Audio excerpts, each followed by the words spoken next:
intro for Darren. Obviously, you all know Darren, but he just want to highlight some things that you may or may not know. But Darren has had a huge impact on a lot of different parts, a lot of different things while he's been at UAF, and I can't really thank him enough for all he's contributed and all his hard work. And so I'll just go through a few of those. I'm going to talk about the pre-events project today. He is the last of the pre-event students to graduate. Had a great student cohort. It's really been a fun, productive project, and Darren was an excellent fit. And so it's exciting to see kind of this all come together in multiple different ways.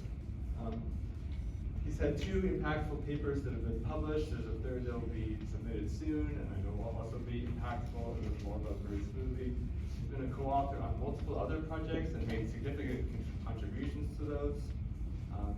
He's been heavily involved in our work at AVO, the Alaska Volcano Observatory, and that's both in just like daily activities. He's been duty seismologist, eruption response, helping with a lot of general tasks. And he's developed these some tools and interpretations as part of his dissertation, which we use at AVO now and will go for years to come. I just want to say, also now for Darren, this is something that I think we all strive for as advisors, but I regularly seek him out for advice on my own research and how to move forward. And I think that's just really satisfying for me, and I appreciate that going forward. A couple other things, some of his accomplishments people might not be aware of, but he's done really well in his coursework. He was an outstanding TA. I think he won an award for that. He's reviewed 5 different papers, peer-reviewed papers as a student, which I think is a very high amount. He's the HEU Outstanding Student Presentation Award, not once, but twice. Bragging here a little bit, but it's time to do it, I think. And he's also had significant service contributions at UAF. We can go through a list of them, but in particular, I wanted to point out that he was on the UAF R1 steering committee, which, for people who know, this is a huge initiative for UAF, and that was a really big time commitment. And so thank you all for that. After this, Darren will be moving on to this distinguished postdoctoral fellowship that he's gotten from HEU in Singapore, which then has a follow-on faculty appointment too. So really excited that it's worked out for him. He's got a very bright future. Today I'll be talking about how automated seismic and acoustic signal detection can contribute to multidisciplinary volcanic eruption models and forecasts in Alaska. So I thought I'd start off my presentation by first establishing why it is important to study volcanoes in Alaska. So for those who don't already know, Alaska is home to over 130 volcanoes, of which 54 are considered historically active, carrying water some shallow plumbing system structure. So with that, I come to the end of my presentation. Thank you very much. Just some quick acknowledgements before the faculty. We're going to go. I would like to thank the Alaska Volcano Observatory for the 5 years of spectacular research and amazing data sets to work with. I'd like to thank the College of Natural Science and Mathematics and Department of Geosciences for all the great coursework and administrative help. I want to thank the GI for this great research environment and NSF for funding this PhD.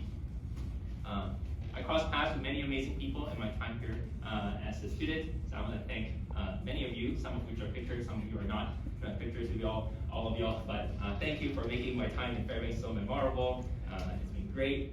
I want to acknowledge younger me for keeping the faith that a career in volcanology is doable.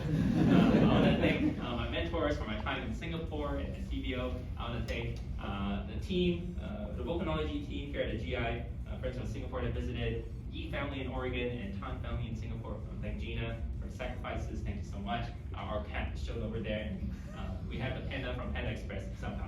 Okay. So with that, I'll end off my presentation here, and I'll take questions. Thank you very much. I've been in this research for a long time. I was really interested in chapter 1, and really cool to see the relocations. I guess my question is, where would you take it next? Because you have some idea. I'm going to repeat the question for those online. The question was, how can we take the insights from chapter 1 further with Augustine and Redoubt volcanoes? Do we want to do something multidisciplinary? Where do we build off of this enhanced catalog? So the first thing I want to mention is that both Augustine and Redoubt volcanoes appear in our set for the pre-events effort. Augustine had this recently published paper doing some multidisciplinary modeling efforts, forecast timecasting the eruption, and for Redoubt we have Jamshid doing the multidisciplinary synthesis there. So yes, there is the motivation to do a synthesis there, and it's been done, giving some additional insights that seismic alone can AVO catalog and our machine learning detection. Do we see some type of precursor to eruptive activity? And to answer that, I think that's our main goal, right? We're trying to detect more stuff so that to see if we could do anything in near real time or